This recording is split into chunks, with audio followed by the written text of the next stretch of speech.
का नाम था अंडर आर्म्स को इवन टोन कैसे किया जाए, रीजंस, इसके कॉजेस, ये ठीक कैसे होगा एंड क्या मेडिकेशंस यूज कर सकते हैं, क्या करना चाहिए क्या नहीं करना चाहिए, ये सब टॉपिक्स इस वीडियो में कवर हो जाएंगे।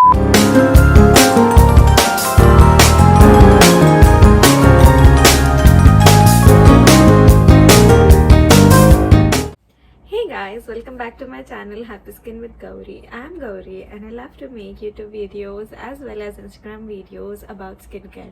So if you haven't subscribed me yet, do subscribe and do follow me on Instagram as well. So as usual, today we have a problem and I am here for the solution. And the topic for today is the most requested one on the Instagram as well. तो ये topic का नाम था under arms को even tone कैसे किया जाए या फिर अंडर आर्म्स लाइटनिंग या ब्राइटनिंग कैसे पॉसिबल हो सकता है। एंड हमारा पूरा वीडियो उसी के बारे में रहेगा, ना कि सिर्फ अंडर आर्म्स बट कई लोगों को नेक डार्कनिंग भी रहती है, एल्बोज भी डार्क रहते हैं, नीज भी डार्क रहते हैं और नकल्स भी कभी कभी डार्क हो जाते हैं। तो ये सभी चीज़ों के बारे में ये वीडियो में कवर किया जाएगा, इसके रीजंस, इसके कॉजेस, ये ठीक कैसे होगा एंड क्या मेडिकेशंस यूज कर सकते हैं, क्या करना चाहिए क्या नहीं करना चाहिए, ये सब टॉपिक्स इस वीडियो में कवर हो जाएंगे। तो आप ज़रूर इसे एंड तक देखना। अगर आपके अंडर आर्म्स, नीज, नेक, एल्बोज ये सब डार्क हो तो उसका एक स्किन कंडीशन है जिसका नाम है एकैंथोसिस नाइग्रिकन्स। एंड अगर आपके वो एरियाज इतनी डार्क रहे तो यू शुड नो कि आपको एकैंथोसिस नाइग्रिकन्स है। ये एक स्किन कंडीशन है जो मोस्टली ओबेस पीपल में, मतलब जो फैट हो एंड जिनके अंदर डायबिटीज़ ज़्यादा है, जिनका डायबिटीज लेवल ज़्यादा है, इनमें पाया जाता है ये कंडीशन। अगर इतने ज़्यादा डार्क नहीं है तो इट्स फाइन, हम लोग इसको क्योर कर सकते हैं। बहुत सारे क्रीम्स, मेडिकेशंस ऑलरेडी अवेलेबल है जो ये चीज़ों को मदद कर सकता है। So you don't have to worry about it. ये चीज़ें होती है पर ये किसकी वजह से होती है हम लोग को पता नहीं है। हम बहुत सारे ऐसे मिस्टेक्स करते हैं जिसके वजह से ये डार्क नीज या फिर डार्क स्किन हो जाती है। एंड ये darkness is nothing but a layer of dead skin. अगर आप उस एरिया को अच्छे से एक्सफोलिएट नहीं करोगे, आप उस पर ज़्यादा ध्यान नहीं दोगे तो ये सब चीज़ें हो सकती है। तो जैसे हम फेस का स्किन केयर करते हैं वैसे पूरा बॉडी का भी ध्यान रखना ज़रूरी है अगर आपको अच्छी स्किन चाहिए ओवरऑल द बॉडी टू।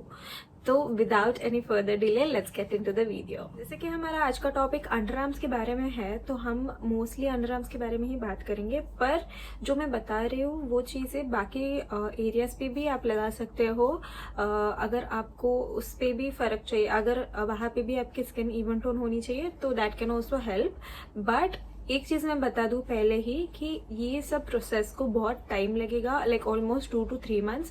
तो आप में उतना पेशेंस होना ज़रूरी है। अगर आप कौन सा भी DIY मेथड, लाइक जो भी किचन इंग्रेडिएंट्स है अगर वो यूज़ करोगे या फिर जो मेडिकेशंस मैं बताने वाली हूँ अगर वो यूज़ करोगे उसके लिए भी टाइम जाएगा। तो आप में पेशेंस होना ज़रूरी है, बट रिजल्ट्स पक्का दिखेंगे आपको। तो just keep on following it, consistent रहो हर टाइम। मतलब ऐसे मत करो कि नहीं दिखाई दे रहा या results, let it go.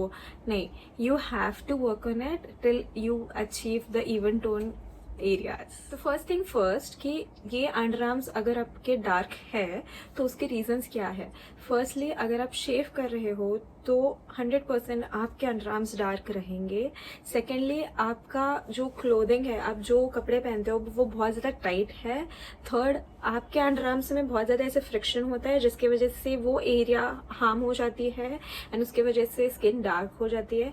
Fourth is अगर आप ओबेस हो, जैसे मैंने बोला अगर आप फैट हो तो उसकी वजह से भी अंडर आर्म्स डार्क हो सकते हैं। ऐसे बहुत सारे रीजंस हैं बट ये मेन रीजंस थे। सो आपको ध्यान रखना पड़ेगा ये सब चीज़ों के बारे में अगर आपको अंडर आर्म्स की एरिया इवन टोन चाहिए तो मैंने आपको रीजंस बता दिए। उसमें अगर आप आपके अंडर आर्म्स को ठीक से वॉश नहीं करोगे, ठीक से एक्सफोलिएट नहीं करोगे तो भी ये प्रॉब्लम हो सकती है। एंड ऑल्सो अगर आपके डिओड्रेंट्स में कुछ ज़्यादा ही अल्कोहल का परसेंटेज रहे और अगर आप अल्कोहल्स डायरेक्टली आपके अंडर आर्म स्किन के ऊपर स्प्रे कर रहे हो तो उसकी वजह से भी आपके अंडर आर्म्स डार्क हो सकते हैं। तो ये सब चीज़ों का आपको ध्यान रखना पड़ेगा।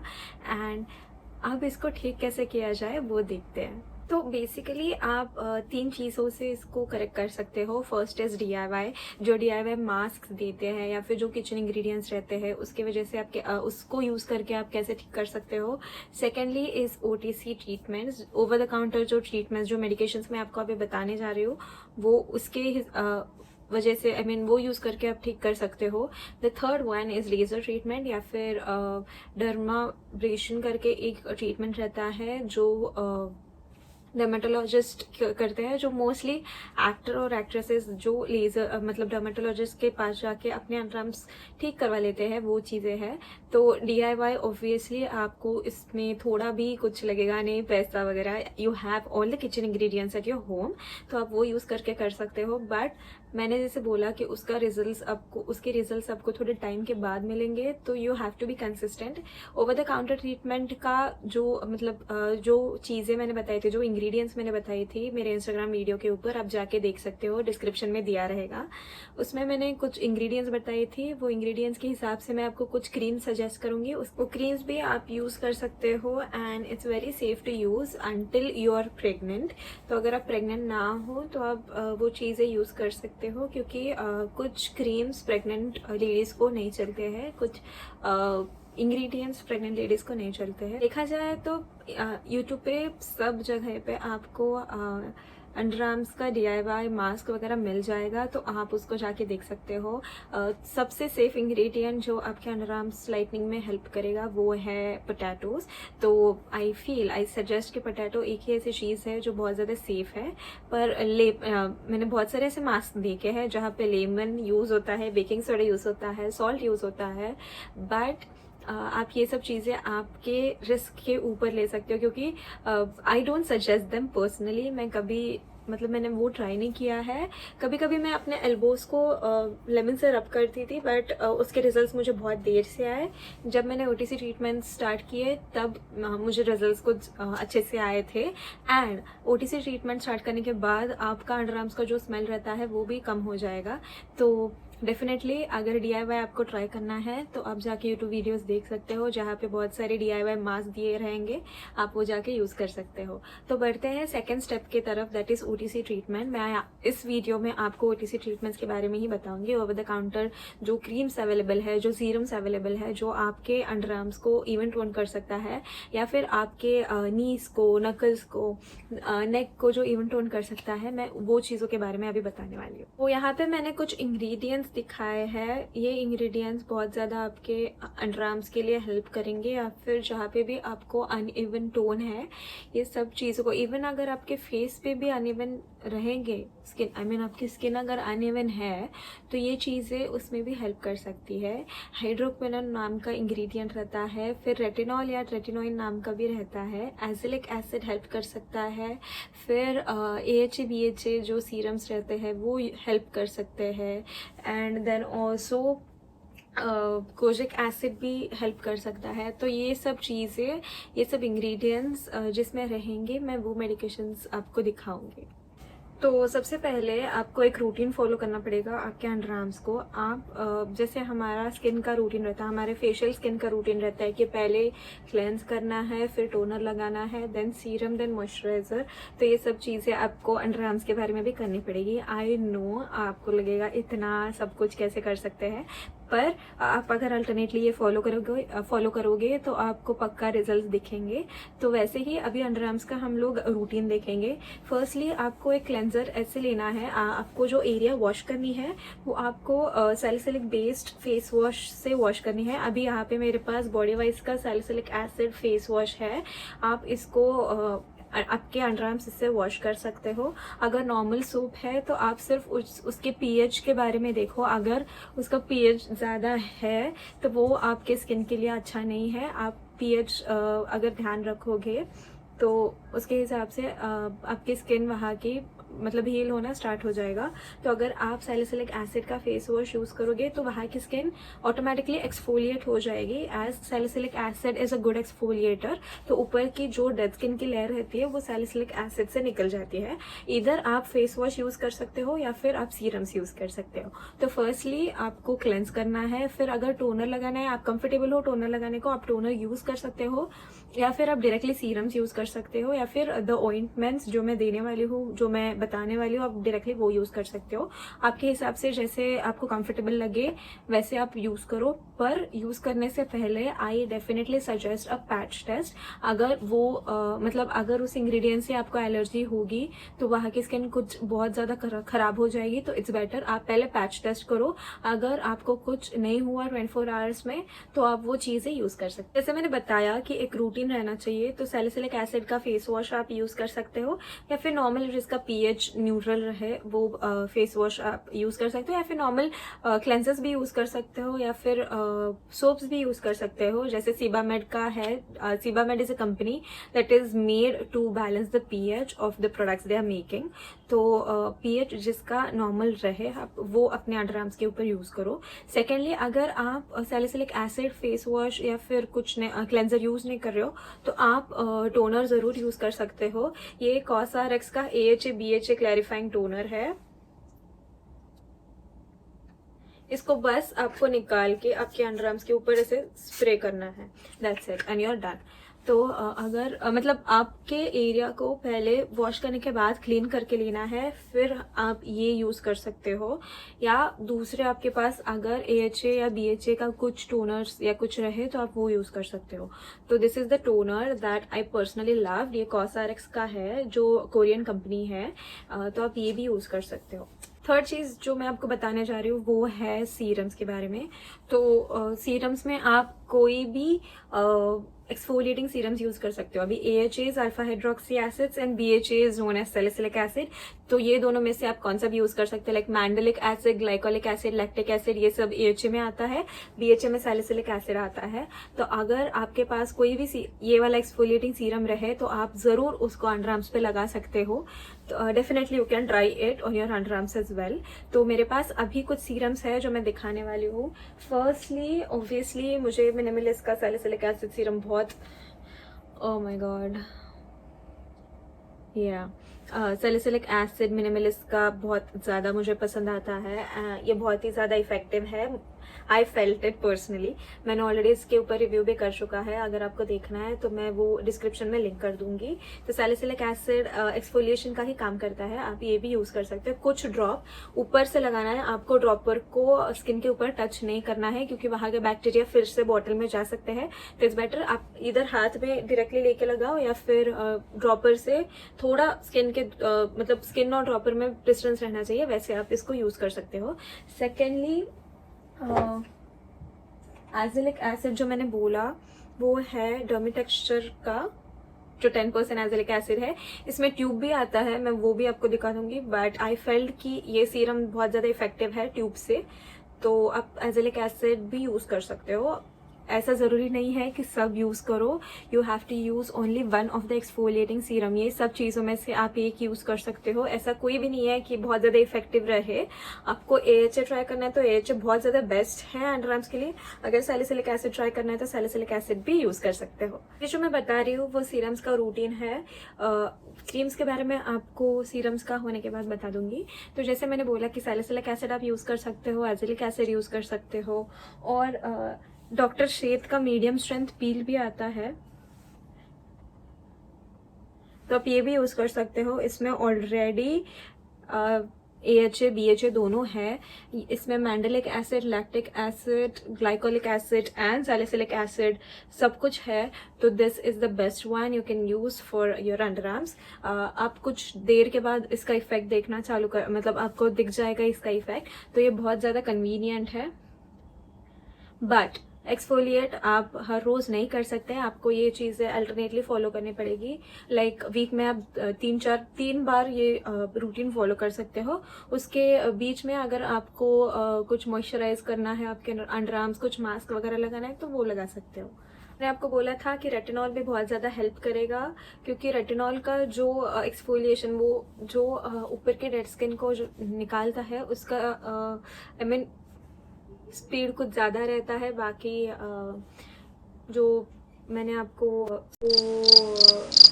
सीरम्स बताया उससे, तो ये भी डॉक्टर शेथ का है, ये rosehip and retinoid power emulsion है, आप ये भी यूज़ कर सकते हो। नेक्स्ट सीरम के बारे में मैं जो बात करने वाली हूँ वो है डीकंस्ट्रक्ट कंपनी से।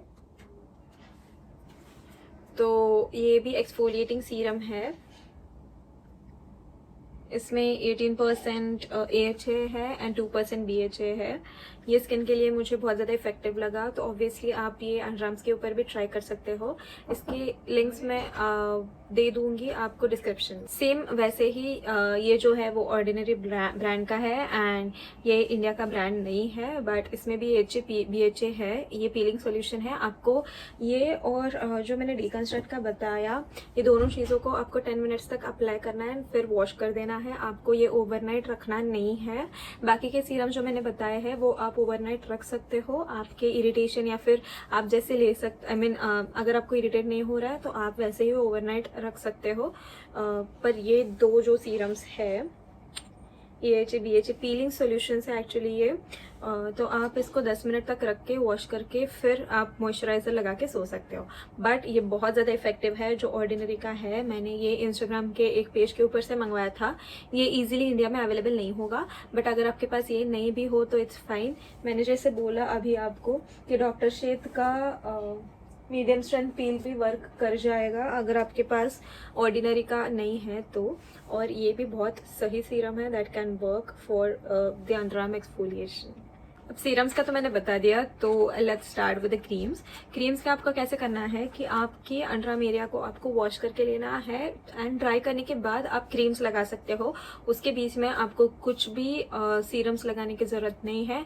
अगर सीरम्स लगाओगे तो फिर वो ठीक से मैच नहीं करेंगे एंड आपके अंडरआर्म्स की स्किन बहुत ज़्यादा सेंसिटिव हो जाएगी, रेड हो जाएगी, जो हमको अभी नहीं चाहिए।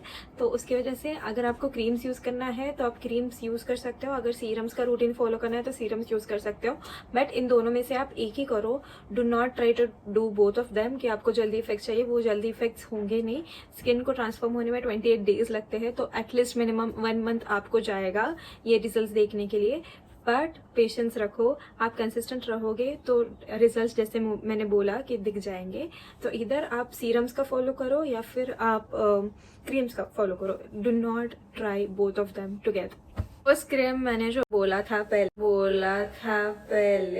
सॉरी ओके, फर्स्ट क्रीम जो मैंने बोला था वो ऑब्वियसली ये डी मेलन है। मैंने ऑलरेडी इसके ऊपर एक यूट्यूब वीडियो बनाया था कि ये कैसे यूज़ कर सकते हैं।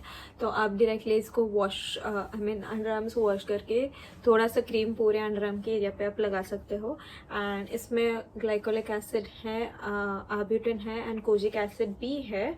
तो ये आपके अंडरआर्म्स को लाइट करने में बहुत ज़्यादा इफेक्टिव है, तो आप ये ज़रूर ट्राई कर सकते हो।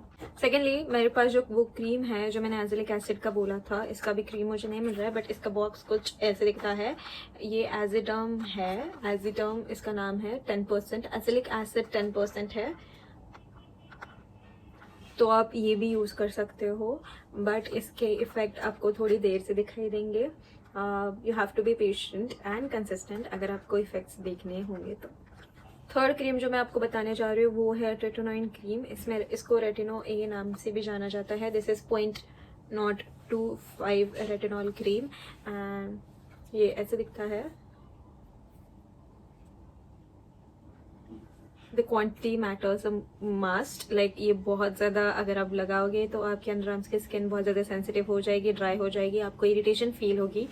तो ये रेटिनॉल आपको लगाते टाइम, जो मैंने डॉक्टर शेथ का भी बोला था आपको, ये वाला भी जो मैंने बोला था, आपको बहुत कम लेना है। Just P size amount is enough, इतना ही आपको लगाना है। इससे ज़्यादा एक्सीड मत करो। ये पूरे एरिया को कवर कर जाएगा। इससे ज़्यादा अगर आप लोगे तो आपकी स्किन बहुत ज़्यादा ड्राई, सेंसिटिव, इरिटेटिंग, रेड हो जाएगी, जो हम लोग को नहीं चाहिए। तो आप ये वैसे लगा सकते हो। ये भी रेटिनोइन क्रीम ही है, आप इसको वैसे ही लगा सकते हो, लाइक थोड़ा सा ही, बस दिस मच इज़ इनफ। ये पूरे अंडरआर्म्स के ऊपर आप लगा सकते हो एंड वैसे ही you can keep it overnight. इसको धोने की ज़रूरत नहीं है, कोई भी क्रीम को आपको धोने की ज़रूरत नहीं है। आप ये क्रीम आपके एल्बोज़ के ऊपर, जहाँ पे भी आपको डार्क लग रहा है, आपके नेक के ऊपर, एल्बोज़ के ऊपर, नीज़ के ऊपर, आप डेफिनेटली ये क्रीम ट्राई कर सकते हो। और एक क्रीम है जिसका नाम है ड्राई ग्लो, जिसमें हाइड्रोक्विनोन है, ट्रेटिनोइन है, जो आपके अंडरआर्म्स के एरिया को बहुत ज़्यादा मतलब जल्दी इफ़ेक्ट देगा। ऑलमोस्ट एक मंथ, 1.5 मंथ में आपको वो इफ़ेक्ट्स दिखेंगे। तो ये वो क्रीम है। ये कोई भी आपके मेडिकल स्टोर में मिल जाएंगे। जो मैंने चारों क्रीम्स आपको बोले थे वो कोई भी मेडिकल स्टोर में मिल जाएंगे, एंड वो सेफ भी है।